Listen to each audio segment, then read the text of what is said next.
Hello, campers. Grab your marshmallows and gather around the true crime campfire. We're your camp counselors. I'm Katie. And I'm Whitney. And we're here to tell you a true story that is way stranger than fiction. We're roasting murderers and marshmallows around the true crime campfire.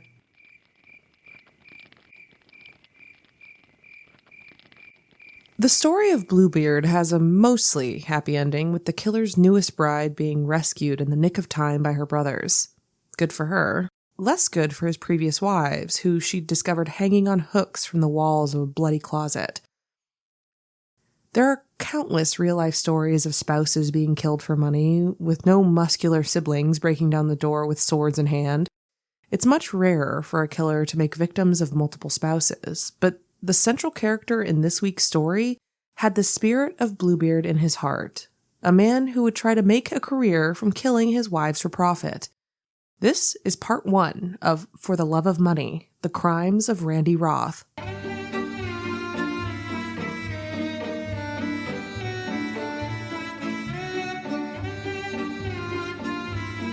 So, campers, we're starting this one at Beacon Rock, Washington, November 27th, 1981.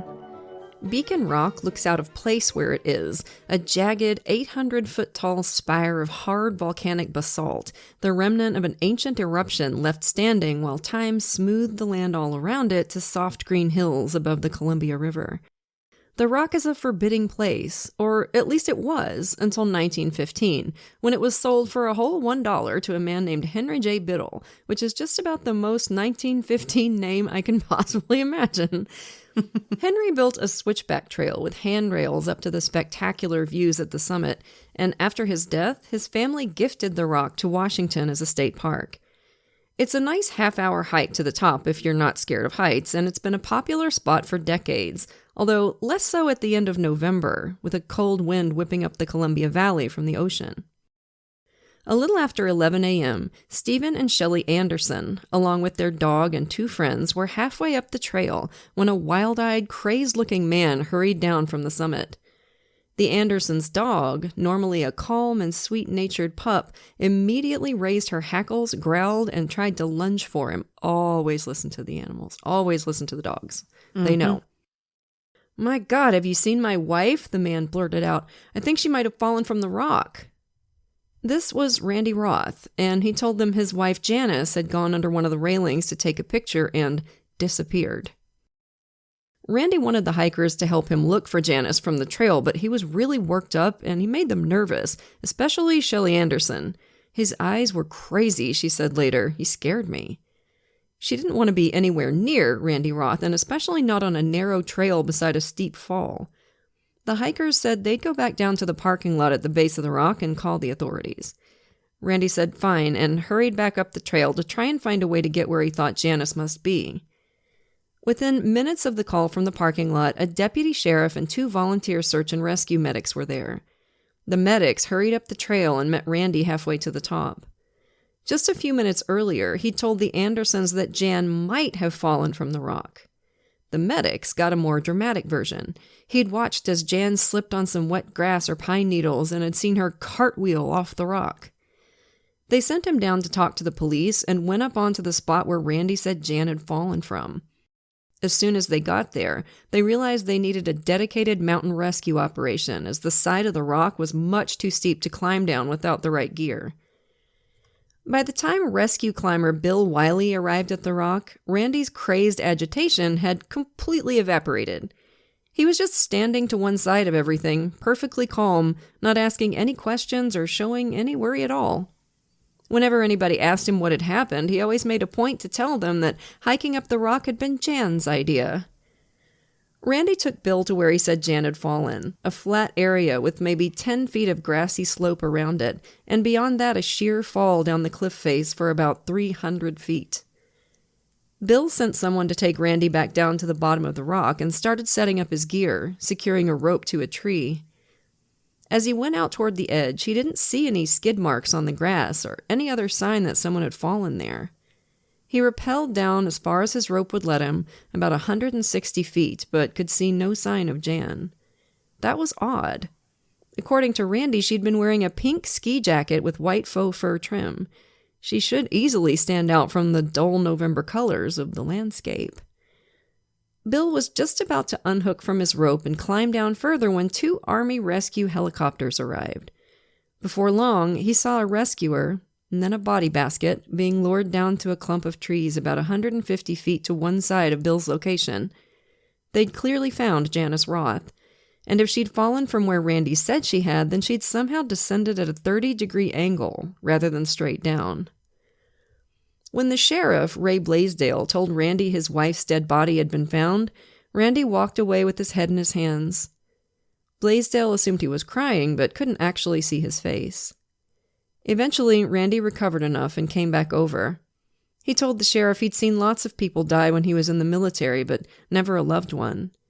She didn't smoke, she didn't drink, and I loved her very much, Randy said, which Blaisdell thought was a pretty weird thing to say as far as epitaphs went. The rescuers had taken Jan's body to a nearby farm so she could be transferred to an ambulance, and as Blaisdell drove Randy over there, he said it again. She didn't smoke, she didn't drink, and I loved her very much. Yeah. Romantic. Yeah. At the farm, an EMT tried gently to persuade Randy to not look at Jan's body.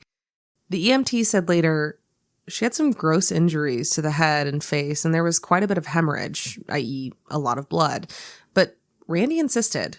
He didn't seem shaken up by the sight of Jan's injuries. She doesn't look so bad, he said. Her face doesn't seem as badly damaged as I expected. He calmly confirmed to Sheriff Blaisdell that the dead woman was his wife. Blaisdell drove Randy back to Beacon Rock, and on the drive, Randy told him yet again that he'd seen plenty of people die in the military, but never a loved one. Then, for the 3rd time, she didn't smoke, she didn't drink, that's why I married her. I loved her very much. You know, I think those were actually the lyrics on the first draft of Nothing Compares to You. Yeah, that's what every woman wants to hear. You don't smoke. Dreamy. The ambulance took Jan's body to a funeral home in Camas, the nearest town of any size. Randy showed up right after and made it clear what he wanted. Jan's body was to be cremated as soon as possible. It was what she wanted, Randy said. They'd talked about exactly the situation and both agreed they'd rather be cremated than buried. They'd also agreed that expensive funerals were wasteful. Jan wouldn't want any extravagance, so if the funeral home could get all this taken care of as cheaply as possible, that'd be great. He paid $541 for his wife's cremation to be done as soon as the police released the body. Wow. Conveniently, he had Jan's life insurance information in his wallet, so he could add all those details to the paperwork right there and then. Oh, that's handy. Yeah, super handy. We should probably point out that Janice Roth was 29 years old and Randy was 27. They'd known each other for less than a year and been married for 8 months. I'm not saying it's impossible, but do you think there's a lot of detailed conversations going on about after-death care in that situation? They'd have to share a genuinely morbid interest in all things funerary. Either that, or Randy Roth was just full of shit. Place your bets. Randy and Jan lived in Seattle, but they were visiting the southern part of the state to spend Thanksgiving with Randy's dad and stepmom. They each had a child from a previous marriage. Randy had a 4-year-old son, Greg, and Jan had a 7-year-old daughter, Jelena, who'd both stayed home with Randy's family while their mom and dad went hiking. Randy had a pathological aversion to emotional scenes, and he also liked painful pranks. He called home, but didn't tell anyone what happened. He just asked if the family wanted to come over to Camas for some pizza. Oh my God. Everyone was sitting down before they noticed Jan wasn't there, but Randy just shrugged off their questions. His stepmom, Sandy, kept asking, "Come on, where's Jan?" So Randy just casually pushed the cremation receipt from the funeral home across the table. Oh my God. Sandy went white as she looked at it. Beside her, Randy's 13-year-old half-sister Marcy took a look. "What does this mean?" she said. "Who's Janice Miranda Roth?" "You know," Randy said. "No, I don't know any Janice Roth," Marcy said. Because Randy and Jan had been together so briefly, Marcy barely knew her, and she'd only ever heard her called Jan, not Janice. Yes, you do, Randy said. Think about it. He calmly chomped on his pizza while Marcy figured out the significance of the receipt. When she had, Marcy rushed to the bathroom, feeling nauseated. Jan's 7-year-old daughter, Jelena, followed her, chatty and cheerful as always. Marcy felt sick. She felt like it wasn't her place to tell Jelena anything. She was just 13 years old herself. The little girl prattled happily on, oblivious to the fact that her mother was dead. That evening, when Jelena kept asking questions, Randy told her mother had fallen and was in the hospital. He was so calm that Jelena didn't worry. She thought her mom would just be home the next day. Jan had been a lively, pretty young woman. She was also tiny, 98 pounds and just a hair over 5 feet tall. It didn't take long at all for a lot of people to start thinking how easy it would be for a strong man like Randy to push her off of Beacon Rock. Just one solid shove would send her flying. The people who loved Jan wondered just who the hell this strange man she'd married really was. Randy Roth was born in 1954 in Bismarck, North Dakota, just 3 weeks after his parents had gotten married, and neither of his parents were particularly overjoyed about either the wedding or the birth of their first child. His dad, Gordon, was 18 years old, and his mom, Lisbeth, had just turned 16. Gordon thought his new wife had deliberately gotten pregnant to trap him into marriage. I think you might have had something to do with that too, Gordy, but okay. Lisbeth, meanwhile, blamed Gordon for seducing her, with rather more justification, seeing as she'd been only 15 at the time. So this sounds like a solid foundation for a marriage and a super happy environment in which to raise a little boy, right? But both Gordon and Lisbeth came from religious families, and this was a time and a place where an unhappy marriage was something to be grimly endured rather than ended. Over the next decade and a half, they added 3 daughters and another son to their family, as Gordon became more and more bitter, and Lisbeth became ever more weirdly religious. In Bismarck, Gordon's uncle Elmer had given him work as a plumber, and when Elmer moved to Seattle at the end of the 50s for a new job with Boeing, Gordon and his family followed. As Seattle rapidly expanded, he worked on the sprawling new housing developments. Mostly steady work, but it didn't pay great. The Roths were always poor, and people who knew Randy in high school remembered him blaming himself for that poverty. In fact, blaming himself for everything wrong with his parents' dysfunctional relationship. If they hadn't had to get married because of him, none of this would be happening. Randy Roth was never a reflective person. He wouldn't have come up with this strain of guilt on his own. This came from his dad, who was constantly bitching about how Elizabeth getting pregnant had ruined his life. It's hard to get a clear picture of what Randy's childhood was like because the whole family are kind of horrible people who lie without having to think about it. His younger brother Davey said their father was emotionally and physically abusive, beating the boys if they ever showed too much emotion so they wouldn't grow up to be sissies. And I think there's probably some truth to that, given some of the particular ways that adult Randy was awful. But as we'll see a little later, Davey was every bit as much of a hot mess as his older brother, and you can't trust anything he says, so who the hell knows? But I mean, I think it's likely. It sounds like it's likely. Gordon sounds like a piece of shit. So, in particular, Davey was a huge mama's boy, and when Gordon finally filed for divorce in 1971, the kids were firmly split into 2 camps about where the blame lay. Davey and the girls were on Elizabeth's side, and Randy was on his dad's. For most of his adult life, Randy would tell people that his mother, who, remember, was 16 years old when he was born, was either dead or an elderly nursing home patient being treated for dementia. I guess that's one way to avoid the awkwardness of introducing your girlfriend to your mom. Even people who liked her thought Elizabeth was an odd duck. By the time of her divorce, she always had perfectly put together hair, held in place by so much hairspray you could have turned her sideways and used her as a battering ram. She was deeply religious, always going to tent revivals, always quoting the Bible, restricting what the kids could watch on TV. I'm guessing the Roth kids never got to see much Bewitched or I Dream of Jeannie, because of all the Satanism. But on the other hand, she liked to wear tight dresses to show off her figure and dated tough biker gang type dudes. She wore a ton of makeup, with each eye buried in a dark pit of eyeshadow. And we mentioned this because adult Randy would have real persnickety rules for the women he was involved with, and a big one was you cannot wear much makeup.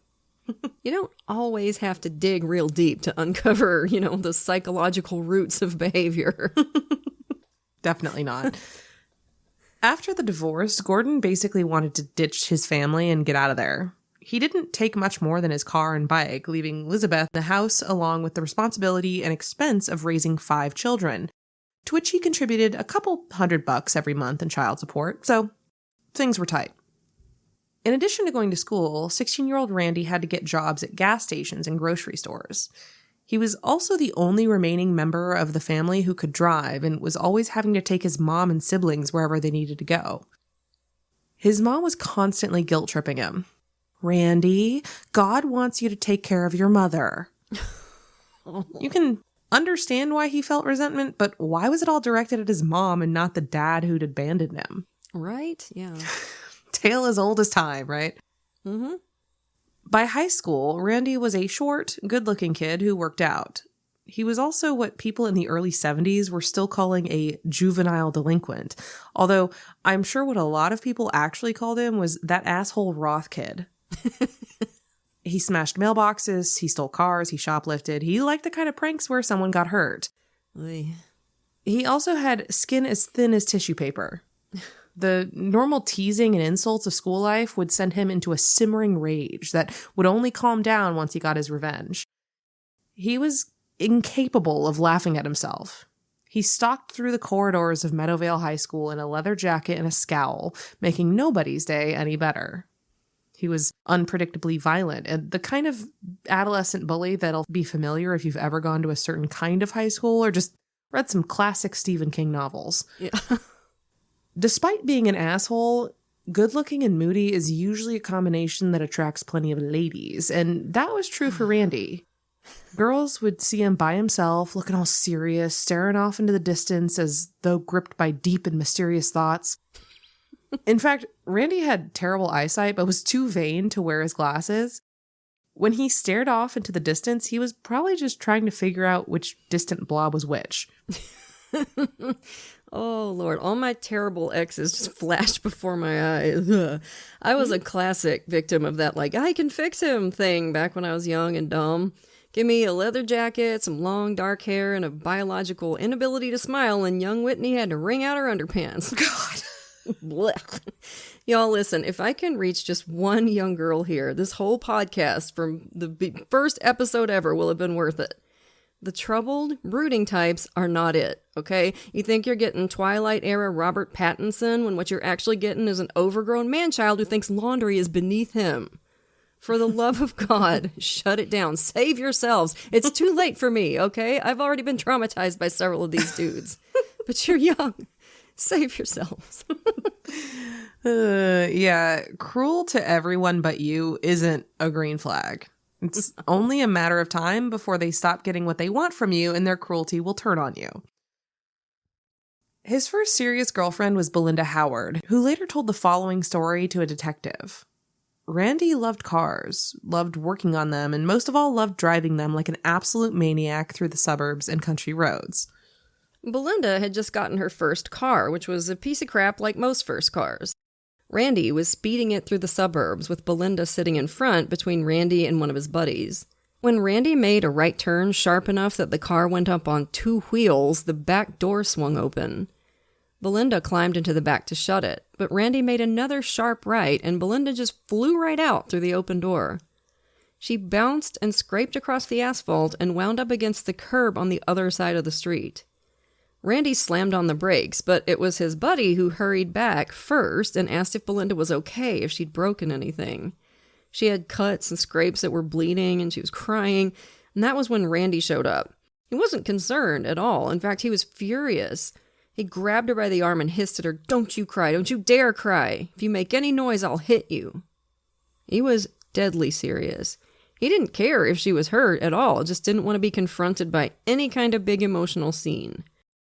Not surprisingly, things with Belinda petered out soon after that, and the next girlfriend was a petite blonde called Terry McGuire. The petite part was important. Randy wasn't a tall guy, but liked to tower over his girlfriends as much as possible. Terry was always patient and considerate with Randy, even when he screwed around behind her back with Belinda and another girlfriend, Jan Johnson. She'd fallen into the classic bad boy trap, just like I did back in the day. Save yourselves. I'm begging you. Randy was different people with different girls. Belinda got the moody rebel. Terry got the misunderstood sad sack. She, lucky girl, was always getting an earful from Randy about how worthless he was and how much his life sucked. And I'm sure those feelings came from somewhere real, but throughout his life, Randy Roth would only ever really have two life skills: fixing cars and manipulating women, and he was already good at both. Terry was a care bear, and Randy's sad clown act kept her on the hook. Like many an insecure dweeb before and after him, Randy tried to live his young life as macho as possible. He lied about being a kung fu master and always carried a long knife. Yeah, kung fu is the CIA of martial arts. Like Ashita Kim, you remember from a few episodes ago? Yeah. That's a deep true crime campfire lore pull. Yeah. if you're new to our podcast. If you got that, you're a real one, okay? He got into fights, especially if another dude so much as dared to look at Terry. For most of his high school years, there was a lot of real-world violence going on over in Vietnam, but Randy was indifferent to that, up until his senior year in 1973. Almost the entirety of Randy's adult persona would revolve around being a Marine during the Vietnam War, so we should get the timeline clear from the start. On March 29th, the last U.S. combat troops withdrew from Vietnam. 5 days later, Randy signed up for the Marines. Okay, he would never set foot in Vietnam or be within 1,000 miles of combat. Randy's reasons for joining the military were neither unusual nor unreasonable. He wanted to get away from his shitty home life, and he wanted to get some job training he could use to find employment afterwards. I don't think this is still the case, but at the time, you could sign up for just 2 years of active service, which is what Randy did. But it turned out that the Marines didn't offer much worthwhile job training to 2-year recruits or show them much in the way of respect. Randy said his recruiter had lied to him, but I don't think Randy ever once accepted responsibility for a mistake in his whole life. Everything was always somebody else's fault, so he probably just didn't pay attention. Anyway, there were a few months before Randy had to report for basic training down in San Diego, which was long enough for a little more drama.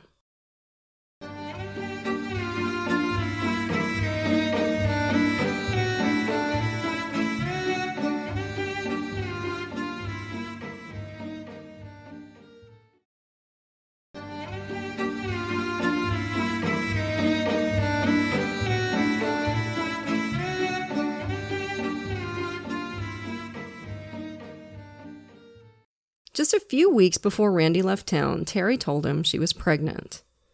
The idea of being a father terrified Randy. He told Terry he knew he'd be a terrible dad, which, spoiler, he was. He also saw a reflection of his own father, and there were clear similarities. They were both completely indifferent to birth control, and inexplicably, their girlfriends got pregnant. How'd that happen? God. It's just like Eli Stutzman, who is like, I don't use condoms. I ain't fucking in no sock. And then he gets STDs and HIV. Like, I could have foreseen. Yeah. Wrap it up, you freaking doofus. God, Randy. Gordon Roth had thoroughly drilled into Randy that his arrival into the world had ruined Gordon's life, and now Randy thought he was looking down the barrel of the same fate. He pressured Terry into having an abortion, but they didn't have the money for it, so, like any of us would do, Randy decided to rob a gas station. Specifically, he decided to rob a gas station where he used to work and where the kid behind the counter, Jesse Akers, was a former high school classmate. Oh, terrific. Way to go, man. Good good choice. Yeah. Randy had on a ski mask, but Jesse recognized him right away. When Randy started waving his big knife around, Jesse initially thought it was a joke. He'd been about to say, "Hey, Randy," when he realized this was deadly serious and that Randy might not react well to finding out his cover was blown. Wow. Randy had always kind of scared him. Randy tied Jesse up and stashed him in the back room, then stole $240 and some 8-track tapes. When the police showed up, Jesse told them the robber's identity, but by the time the cops actually got around to investigating, Randy was already down in San Diego with the Marines. Turning over a gas station wasn't worth chasing someone down to another state. They'd just wait for Randy to come home. These cops, man. I know. This poor kid's been tied up in a closet. Like, we'll just, Yeah, it's thanks, fine. guys. Yeah, no, we're gonna let him go get a gun and some training. It's fine. I'm sure it'll be fine. Randy hated military life immediately. No one cared that he was a high school tough guy. No one was scared of him. No one showed him any respect. His thin-skinned little psyche couldn't handle being yelled at and told what to do, which obviously is like the whole point of basic training. He was miserable, and his only escape was in his endless letters to Terry McGuire. These changed tones between sappy declarations of love and first draft Chuck Norris scripts.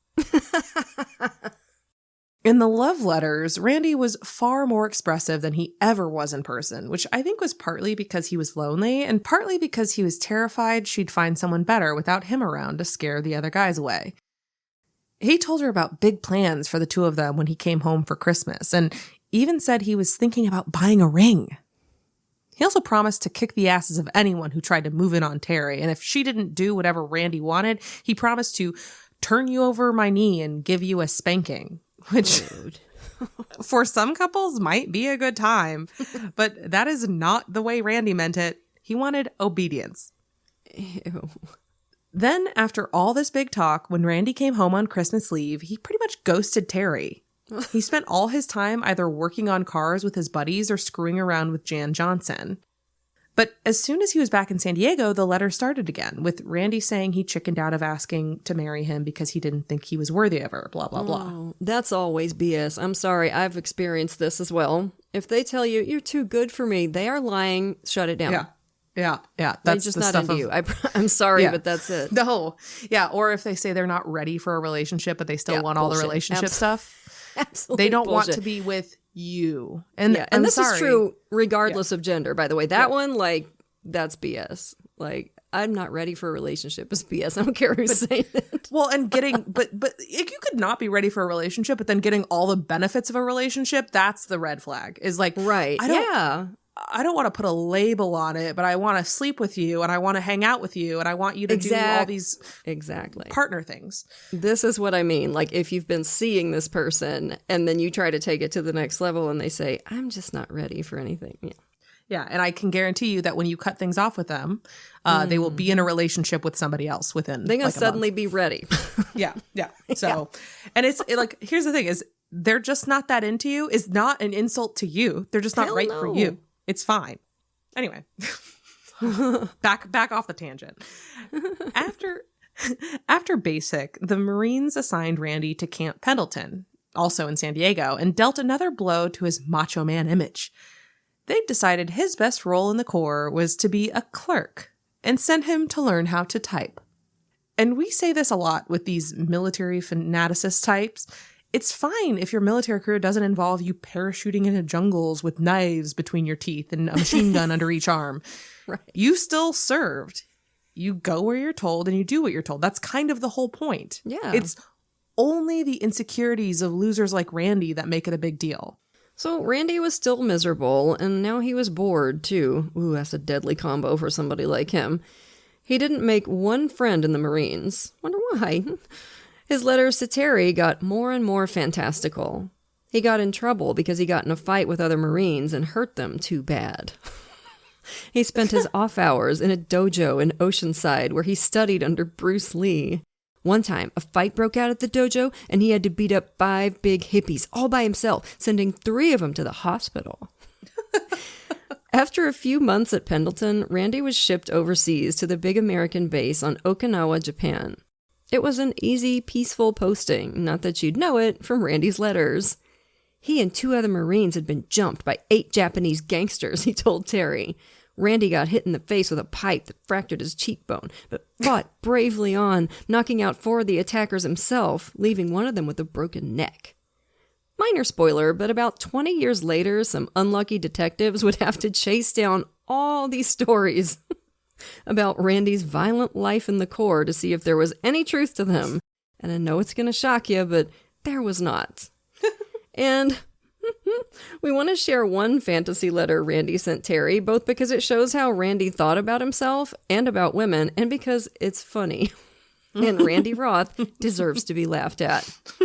So this excerpt is from Carlton Smith's book Fatal Charm, which was one of our main sources for this case. He only includes snippets of the actual text, but summarizes the rest. And just a warning here, this might make you cringe so hard you hurt yourself a little bit, so brace yourself.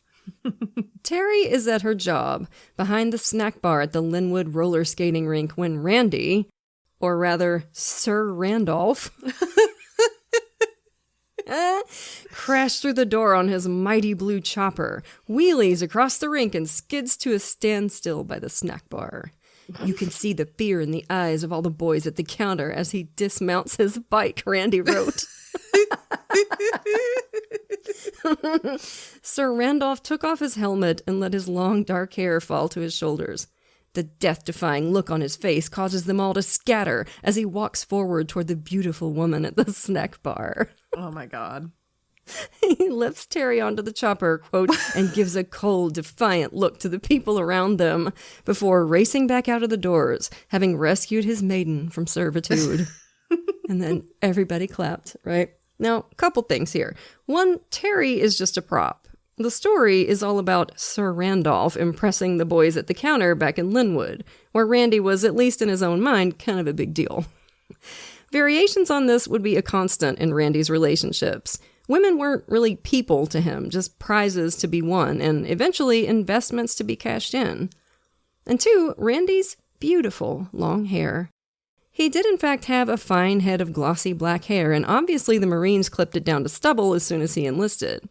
Randy hated that. Whenever he came home on leave, he wore a wig. Oh boy. Oh boy. I miss my beautiful hair. Randy was still miserable in Okinawa, so he did what any rough and tough Marine would do when backed into a corner. He asked Mother for help. Elizabeth, with Terry's help, wrote letters requesting a hardship discharge for Randy because his family was struggling without him. That part was certainly true. His younger sister Darlene was pregnant, and younger brother Davy, at 17 years old, was already too much of a drunken fuck-up to be much help. And if that line woke some little glimmer of sympathy for Davy, trust us, put those feelings on hold a little bit till we get to the end of the episode, okay? Yes. Don't waste it. The Roth family, anyway, was struggling. Not that Randy had any intention of moving back in with them and helping out, but he kept quiet about that part, and by August of 1974, his discharge had been approved and he was back in Linwood. If he'd been more valuable, the Marines might have tried harder to keep hold of him, but Randy had impressed exactly no one in the Corps. So that was Randy Roth's military career, less than a year long, half of it spent in basic training and typing school, the other half as a clerk. Back home, he and Terry got engaged and Randy got another gas station job. Terry's mom had just remarried and moved in with her new husband, and she agreed to let Randy stay in her old house until it was sold. Every evening, Terry came over to hang out and make dinner for him. But just like before, Randy in person was a lot less interested in Terry than Randy the lonely letter writer had been. Where's Sir Randolph? I thought we were getting Sir Randolph. Where's he? Sometimes Terry waited hours for Randy to come home from the gas station, and sometimes he just never came home at all. Just a month and a half after Randy had come home from the Marines, Terry went to the gas station and saw Randy leaning into a car window and talking to the woman inside. People are generally pretty good at reading body language. Right away, Terry thought, he's cheating on me with that woman. She drove off as Terry approached, and when Terry confronted Randy, he denied everything. He swore up and down that the woman was just a customer whose car he'd fixed. But Terry knew Randy very well, and knew he had a couple of tells when he was lying. He'd giggle softly when he spoke, or he'd make a lame joke. He did both now. One evening, a few days later, Terry went over to the house when Randy was apparently out with buddies. The door was chained from the inside, but she used a paperclip to lift the chain clear and went in. In Randy's bedroom, she found a woman's purse and looked through it to find a driver's license. The photo showed the woman she'd seen at the gas station, whose name was Donna Sanchez. Mm-hmm. Terry burst into tears and called her mom to come pick her up. When her mom, June, showed up, Terry told her what she'd found. June gave Terry the keys to her car and told her to drive home. She was going to sit and wait for Randy. June had never liked Randy. She'd told Terry he had Charlie Manson eyes. Yeah. A little while later, a motorcycle pulled into the garage, and June could hear a man and woman laughing out there. When the door to the garage opened, Randy was standing there with his arm around Donna Sanchez. Randy went pale as a sheet as soon as he saw June. You have 1 hour to get your things together and get out of this house, June said. Randy didn't take that long. Hell yes, June. And I love that he was petrified of her, too. That's so good. He wasn't quite done with Terry's family, though. He soon lost his job at the gas station and went back to petty theft. Among other homes, he burgled the McGuires. Terry immediately knew it was Randy because none of her things were taken, only stuff belonging to her mom and stepdad, who Randy blamed for their breakup. In Randy's mind, nothing was ever his fault. 10 days after the robbery, Linwood police arrested Randy and Donna for the burglary, although Donna was soon released. The cops immediately connected Randy with the gas station robbery before he joined the Marines and was soon ordered to stand trial on both charges. He got off easy. He pled guilty, and although the charges carried a potential sentence of 15 years in state prison, the prosecution recommended probation with no time served. A probation officer performed a pre-sentence evaluation on Randy and described him as irresponsible, rebellious, obnoxious, and immature. Mm-hmm. He caught Randy in multiple lies and recommended a short 60-day prison sentence, which he described as being potentially therapeutic for Randy. Possibly not as therapeutic as an ass whooping. Surely not. But the judge went with the prosecutor's recommendation for no jail time, and Randy walked free. Oy. He faced next to no consequences for his actions, something that is really not good for anyone developing psychopathic traits. Mm-hmm. In July 1975, just about 8 months after they'd met, Randy and Donna Sanchez got married, and soon after moved down to Portland where Randy got a factory job. We don't really have as clear a picture of Donna as we do for the other women in Randy's life, mainly because she left it almost as quickly and easily as she'd came into it. A detective who interviewed her years later described her as very pleasant, but whatever other qualities she had, the main thing that appealed to Randy was her gullibility. Donna swallowed his bullshit stories hook, line, and sinker. By now, those stories had expanded to include combat missions in Vietnam. A calendar and just a little curiosity would have revealed this as nonsense, but Donna never questioned Randy. Randy often awoke from terrible nightmares about the horrors he'd seen in the Marines. He'd been a clerk, remember, so presumably he woke up screaming stuff like, "The W-2s! So many W-2s!" But no, what troubled Randy was the terrible things he'd been made to do in Vietnam. There was a lot of killing, he told Donna. His platoon had had to wipe out entire villages. He told her he strangled a baby with piano wire, which is such a weird one. First, because why would you need piano wire for that? And more importantly, why wasn't Donna completely repulsed by the story? But to her, it was just part of her new husband, the damaged hero. Why would you get what the... It's... Yeah, like, were there a lot of baby combatants in Vietnam? Like, lady, your husband is a war criminal. I know, and you really got to think, like, what kind of woman would not walk out the door right there? Yeah. So it really says something interesting to me about Donna. Like, because I feel like if a guy told me he'd murdered a baby, I that's a deal breaker for me. Just saying. I hope so. That's on the list of deal breakers. Yeah, it's like between leaves the toilet seat up and... Yeah, won't pick up the socks. Yeah, exactly. War crimes, you know. But Donna's faith in him was unshakable. When a detective told her there was no record of Randy ever seeing combat, Donna insisted that was because his missions were so secret and covert that no records of them were ever made. Donna, bless your heart, honey. Randy had started what would be a long hobby of collecting military emblems and patches from pawn shops so he could pass them off as his own. He already had a Purple Heart, He'd stolen the one Terry's stepdad had won. And we know he didn't actually have any combat trauma, so I'm curious if he actually suffered from night terrors at all. I think he just stayed awake till he was sure Donna was asleep and then faked it. Just to add verisimilitude to his stories. Randy was utterly incapable of maintaining a long-term relationship. Within 18 months of his marriage to Donna, Randy was back in Washington sniffing around Terry McGuire at the roller rink. He told her he and Donna were separated, and pickings must have been slim for women in Linwood in the 70s because soon he and Terry were dating again. And that's no shade on Terry. It's just like, really? You just always go back to the same girl. Yeah, yep. It's unclear whether Randy and Donna had actually separated.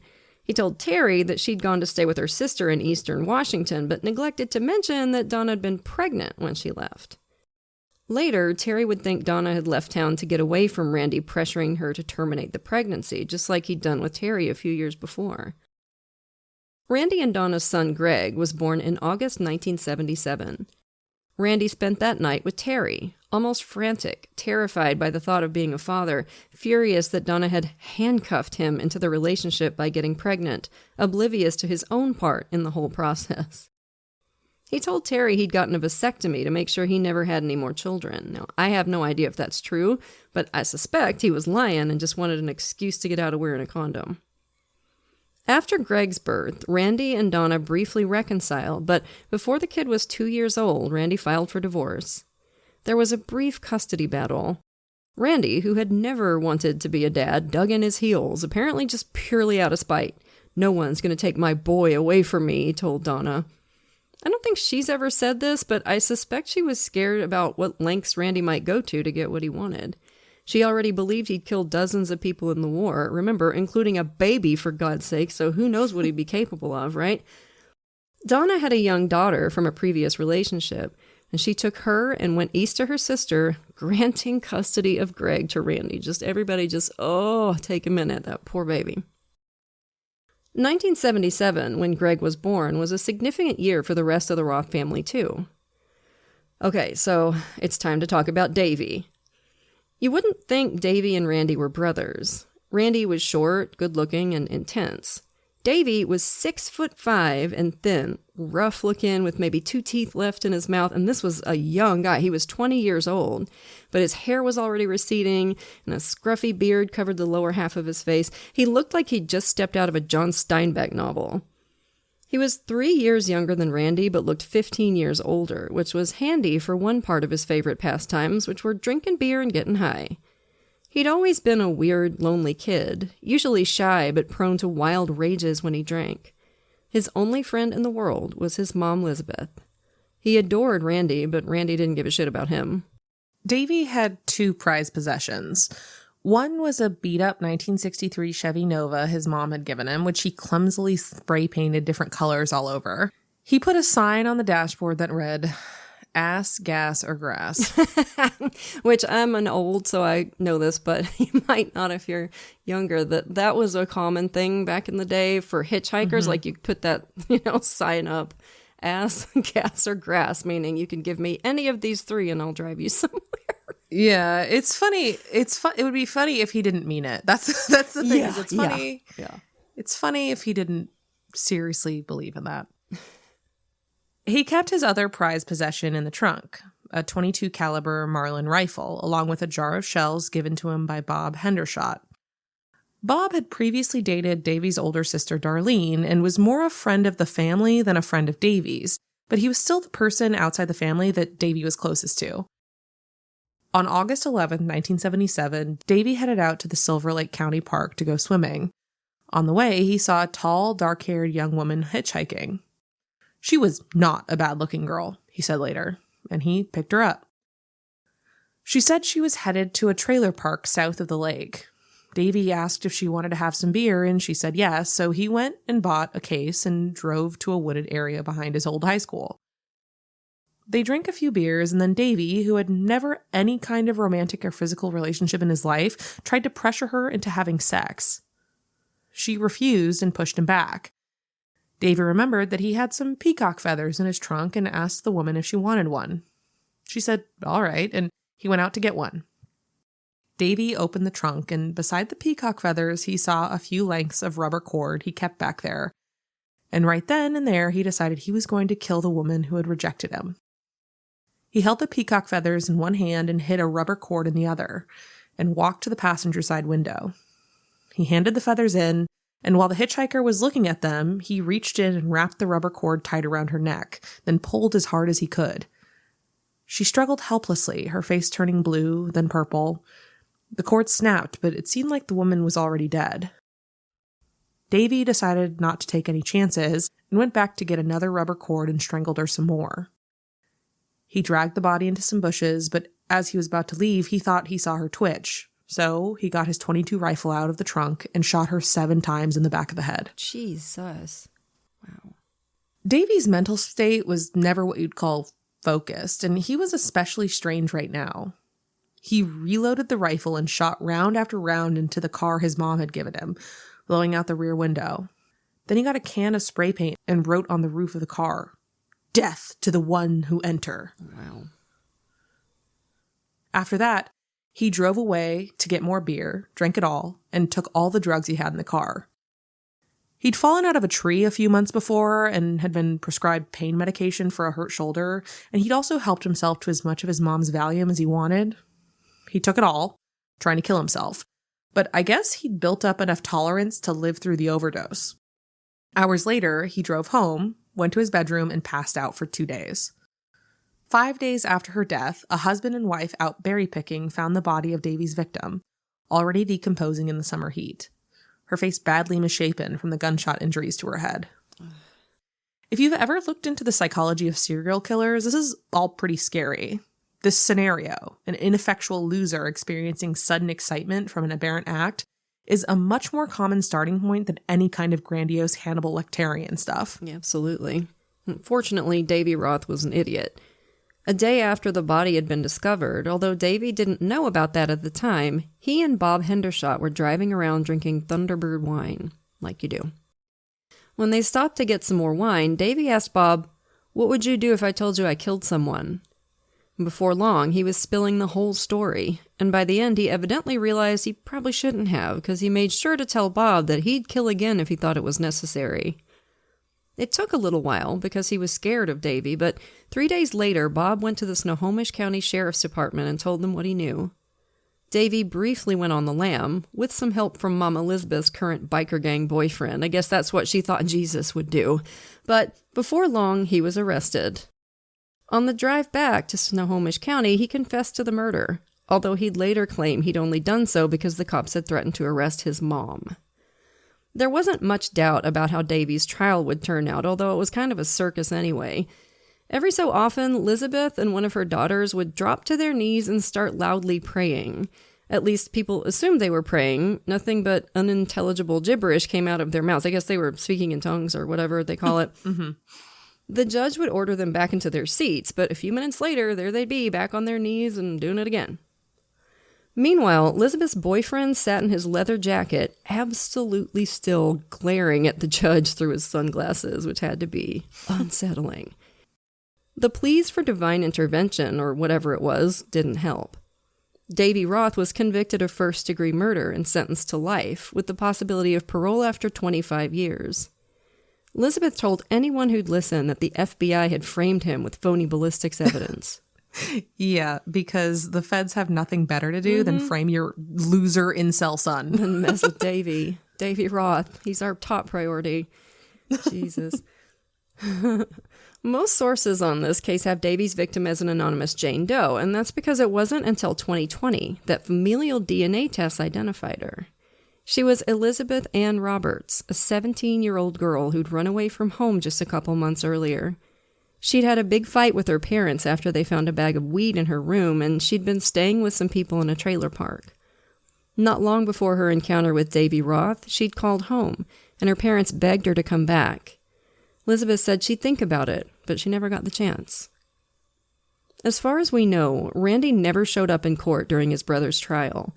He was disgusted by Davy, not for his crime, but for his stupidity. "You don't get caught," he told a friend. Randy was a lot smarter than his kid brother, and he put his money where his mouth was. He didn't get caught. At least, not for his first murder. But to hear about that, you're going to have to wait for next week, because the story of Randy Roth is just getting started. So we're going to leave it there for part 1, campers. We'll have part 2 for you next week. But for now, lock your doors, light your lights, and stay safe until we get together again around the True Crime Campfire. And as always, we want to send a grateful shout out to a few of our lovely Patreon supporters. Thank you so much to Matt, Isa, I hope I'm saying that right, it is so pretty, Alex, Jen, and Taylor. We appreciate y'all to the moon and back. And if you're not yet a patron, you're missing out. Patrons of our show get every episode ad-free, at least a day early, sometimes more, plus tons of extra content, like patrons-only episodes and hilarious post-show discussions. Lately, we've been reacting to Love After Lockup episodes. It's been so much fun. Just hilarious.